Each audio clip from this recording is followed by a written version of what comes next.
Ágætu Akureyringar, kæru landsmenn, gleðilega hátíð. Áramót eru tímamót og í hugum margra nýtt upphaf. Mörg okkar strengja áramótaheit, horfa fram á nýja tíma, nýjar vonir og möguleika. Vonandi betri tíð með blóm í haga. Þá staldrar fólk við og hugsa sinn gang. Viljum við halda áfram á sömu braut eða ef til vill finna nýjar leiðir og taka upp nýja siði? Hvað skiptir okkur mestu máli? Hvert leiðarljósið í lífinu? Hverju þarf að breyta?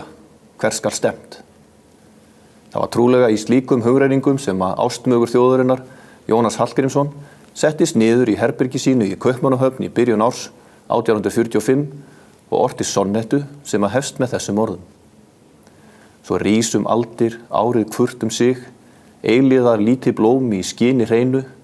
Mér það svo sem ekki neitt í neinu, því tíminn vill ei tengja sig við mig. Skáldið ráðvillt og Jónas lýsir þessu næst hvernig hugsun hans, hugur og hjarta eru allt sem hann á til og ekkert var grandað eða frá honum verður tekið. Gegn andstreymi vill hann forðast illindi eða að láta hart mæta hörðu. Hann vill fyrst og fremst lifa og halda áfram að finna til. Snemmsumars það sama ár var Jónas Hallgrímsson allur, en hugsanir hans og orð lifa eins og eilíðar lítið blóm í skini hreinu. Sonnetta Jónasar minnir okkur á það hversu forgengilegt lífið er og hversu lítil við erum í hinu stóra samhengi rás tímans. Við erum eilíðar smáblóm með titrandi tár eins og Matthías Jochumsson orðaði það. Og hvað það sem að hvorki mölur né rið fá grandað? Við þurfum ekki að hugsa okkur lengi til að komast að þeirri niðurstöðu að það eru hinn andlegu verðmæti, hugsanir okkar, orðstýr okkar, hugur og hjarta og svo börnin okkar sem að erfa skulu landið.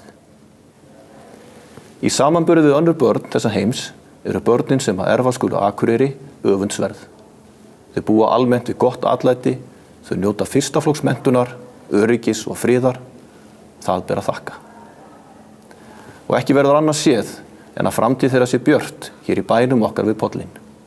Því Akureyri hefur sannarlega alla burði til þess að vaxa og dafna. Saga þín enn í æsku, eira rósa fjórðungsbót, dafna þú í fullu frelsi, frama tíma, gaktu mót, stunda mennt og styrk þinn anda, stattu fast á landsins rót.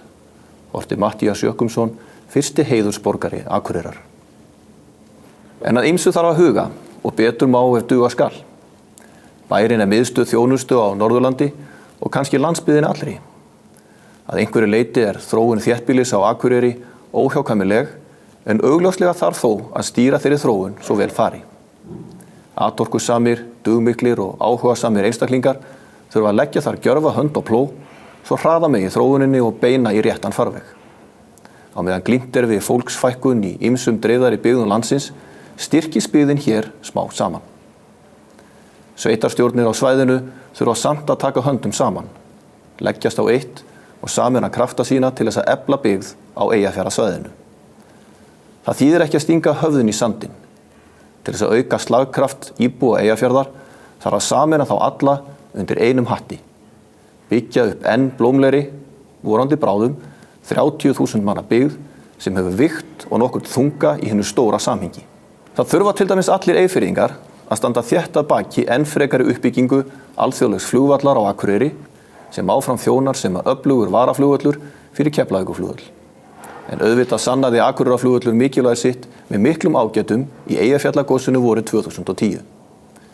Hér eru tækifæri til þess að efla millilandaflug með beinni tengingu við Evrópu og jafnvel Ameríku. Byggja þar upp traustari samgöngur við nágrannabyggðarlögin þannig að veðurfar hafi svo gott sem engin áhrif á lífæðar samfélagsins. Vaðlaheiðargöngin eru mikilvægur þáttur í þeirri uppbyggingu sem og Héðinsfjarðargöng og vegabætur vítt og breitt Norðurland. Gæta þarf vel að atvinnulífinu á svæðinu og ekki síst framtíðar möguleikum útgerðarinnar svo hún geti styrkst enn frekar og vaxi sem ein af grunnstoðum atvinnulífsins hér við Eyjafjörð. Við þurfum að standa traustan vörð alla heilbrigðisþjónustu í héraðinu og sjúkrahúsið okkar sem og á að vera miðstöð sérfræðiþjónustu utan höfuðborgarsvæðisins. Verja þarf leik, grunn- og framhaldsskólan á svæðinu, en þó kannski sérstaklega háskólan á Akureyri með ráðum og dáð. Hann og á að vera einn af máttarstólpum menntunar í landinu.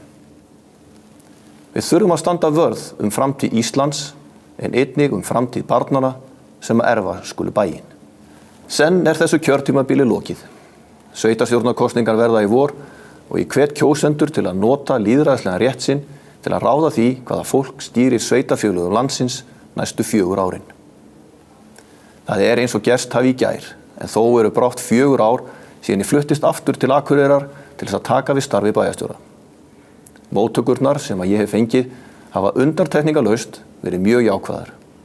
Hvar sem ég kem finn ég fyrir velvilja og margir bæjarbúar hafa bryddað upp á jákvæðum samræðum það sem betur má fara. Ég þakklátur fyrir árin í þessu embætti, þau hafa verið uppbyggileg og lærdómsrík og hér í höfuðborg hins bjarta norðurs líður okkur fjölskyldunni vel. Engin leið að segja hvað gerist í vor. Línurnar hafa ekki verið lagðar í pólitíkinni en þær munu skýrast á nýju ári. Ég lít ánægður og stoltur yfir farinn veg. Enn eitt árið liðið. Sum okkar hafa þurft að glíma við erfið áföll og djúpar sorgir en vonandi geta þó sem flestir unnað vel sínum hag. Saman skulum við bera höfuð hátt í staðfastri trú á framtíðina. Hlúum vel að börnunum okkar, ástvinum okkar og þeim sem að minna mega sín. Styrkjum grunn þessa góða og kraftmikla samfélags sem við höfum í sameiningu mótað á Akureyri og í Eyjafirði. Eða eins og Matthías Jochumsson orti: Græðum saman mein og mein, metum steig við grannan, fellum saman stein við stein, styðjum hverjir annan, plöntum vökum rein við rein, ræktin skapar framan, hvað má höndin ein og ein, allir leggi saman. Framtíðarsýn okkar Akureyringa björt og grunnstoðirnar sterkar. Ég óska ykkur öllum gleðilegra jóla, árs og friðar.